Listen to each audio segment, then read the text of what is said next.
So my school experience. Growing up, I went to a private school that did not have any understanding of learning disabilities, or at least my teachers didn't. Kindergarten, first grade, second grade, third grade, I struggled, but it wasn't a big deal yet. But fourth grade, fifth grade, and sixth grade was hell. I had learning disabilities that I did not know about and I wasn't tested for. And my teachers didn't know about them. And for some reason, all the adults around me, instead of, I don't want to say accepting how I learn, but like encouraging how I learn. School doesn't need to be changed around my brain, but I don't need to be judged for it. I don't need to be judged for failing. If I'm failing something, I need help. I need clarification. And that was not what happened for me. It was a lot of being grounded because my parents thought I was lazy and that I didn't care, but I was making like full on like iMovie videos and posting on YouTube at like 9 years old and writing songs and putting on shows in my house. So I was not lazy at all, but that's what my grades reflected, allegedly. And I hated school every day. Anxious, fight or flight, did not want to be there. And for 5 days a week, for multiple years of my life, I just had to go anyway. I had to learn that you have to be uncomfortable. It doesn't matter if you don't feel safe there. It doesn't matter if you don't feel good there. It doesn't matter how you feel. You have to go, and that's it. And it doesn't stop when you're home, because then you have to bring the grades home. And then you have to get your test that you failed signed. But in none of that am I getting helped or getting clarification. I'm just getting in trouble because I failed something else. I used to give one of my friends my assignments that I failed, and she would throw them away from me at home, and I would just say that I lost it. And that's crazy about it, is because I could have brought that home and it could have been like, here's what you're struggling with. But because I was so scared of getting in trouble, and that's not what happened, and I was forced to be isolated, and I would just be in my room and I would avoid it. And I would hide it and I would ignore it. And I remember so many nights I would be up late and I just couldn't do my homework. And it's not because I didn't want to. I was writing songs or making videos or doing something else till like 1 a.m. But I just couldn't do my homework because I didn't know how to. And I didn't have any help. And so I would stay up all night because I was like, once I fall asleep, like I have to go back to school. And I didn't want to. So I would stay up and I would work on other things. It was just really isolating. It was really lonely. And I would have done anything to see an artist I looked up to talk about that. And I think a part of me is apprehensive to talk about it because a lot of artists that I do look up to, they actually really enjoyed school and they actually were really good at school. And I've seen tons of videos of artists that I really look up to that are like, I had straight A's and I loved reading and all these things. And I'm like, I wanted to learn and I was curious and I would try and I didn't want to shut down, and it felt good when I finally did understand something and I enjoyed that. But I don't have that experience. So it's hard sometimes to watch other people talk about that because I'm like, damn, like, am I dumb? Were they right? So a big reason that I want to talk about this on the internet was because I would have done anything to watch a video of someone talking about this, somebody making something from it, making art out of it, because I would have felt less alone. So if you are watching this and you know anyone struggling in school, if you are watching this and you have a little sibling or a little cousin that is struggling in school, please send this their way. If you are watching this and you are the person that struggles in school, there's nothing wrong with you at all. You learn differently. That is something that has actually turned into my superpower as I've gotten older, because the way that I can create art and projects and the way that my brain wanders and creates so much from that is something I would never give away. And I know it's easier said than done because sometimes you feel so alone and so isolated in those moments, but just trust me, you're not. There are so many people that struggle with the exact same thing and are just as confused as you. And I'm sorry, but the school system needs revamping. I said it. I had one specific meeting one time where my teachers actually did call me stupid. Like, it was like a parent-teacher thing, and they were like, I think that must just be what the problem is. That was something that kind of turned into like, wasn't that crazy that one time they said that? That was crazy. It's like, yeah, no, like, that broke me. That still messes with me today. But then there was just nothing that really changed until I went to a public school that did understand learning disabilities. And that was great because I did have teachers who were super understanding and they wouldn't just yell or be in a bad mood or get mad or take things.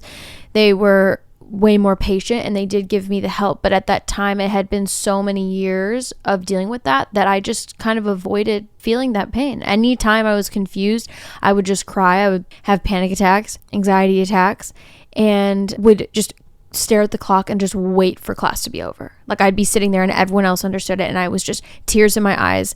I'm literally a teenager in high school and I'm crying in class and I just am so alone and so stuck, and I'm so shut down. Hi, as I'm editing this, I wanted to add that, first of all, that was elementary school and middle school. But then when I was in high school, that was when I was like ultimate avoidance stage. And I did love being at school, and I loved my teachers, and I loved that. And like my grades got a little better, but I still had the part of me that was so afraid to fail because I was taught that failing is a problem. And my point to all of this is that failing is an amazing thing because it's how you learn, it's how you grow, and if you beat yourself up for failing, it's only going to hold you back. And that is not something that I've learned, and it's something I'm still trying to let go of. It's like the second I was confused, it was tears. Like it was so hard to even calm down to then learn something that it was like I just avoided. I still today will cry if I don't understand something. And those people that were judging me, they did not know everything.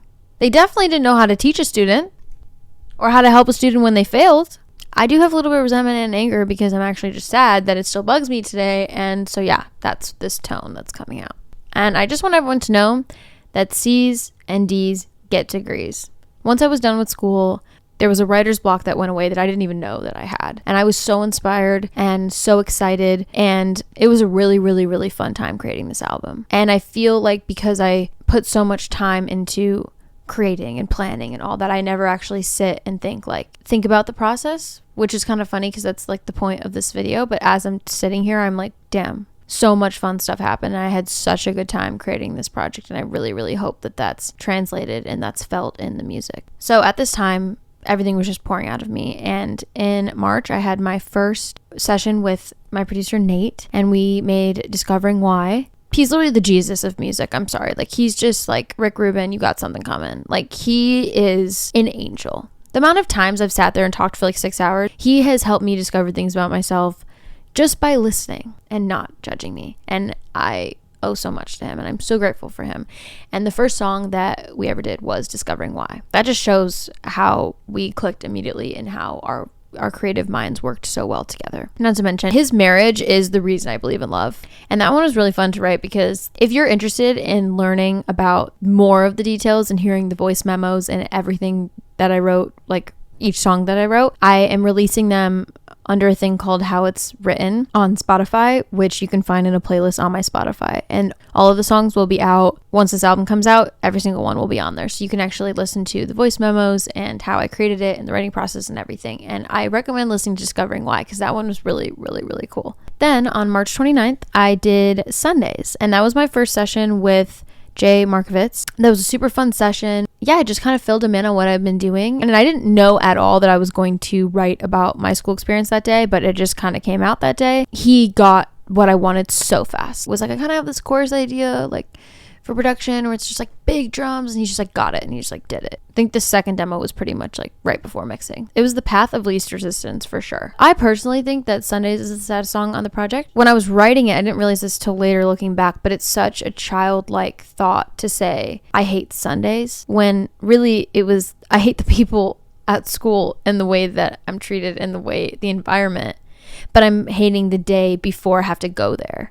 I felt like that was so upsetting because as a child, you do misplace the blame and the fault. Everything's your fault. You feel like you can change things and that you have control and that it's all on you. Emotions are like such a difficult thing to navigate when you're young. So I think that one is the most upsetting. And it just talks about being uncomfortable and scared in your school, which no one should be. You shouldn't feel scared when you have to be there 5 days a week, 8 hours a day. And now as an adult, I do a lot of self-punishing. Where if I'm not where I want to be in my career, or I didn't do the things I wanted to do today, or I didn't meet this criteria in my mind, I isolate, I push people out. I'm like, you need to be alone. Everyone else is going to hang out and you can't be there, because that was always my punishment when I was struggling in school. And so that's something that's been really hard to change.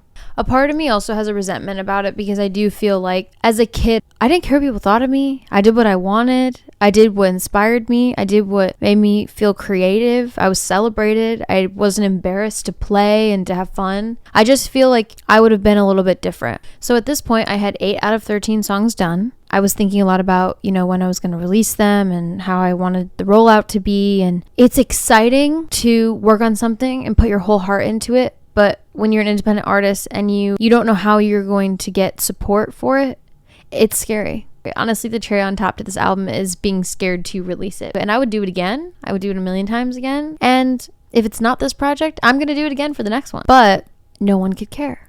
I could be completely wrong. This could not be anything anyone wants to listen to. And that's a scary thing that I try and not think, but I think is a little bit inevitable. Which brings me to a really important lesson that I learned on April 1st, 2023.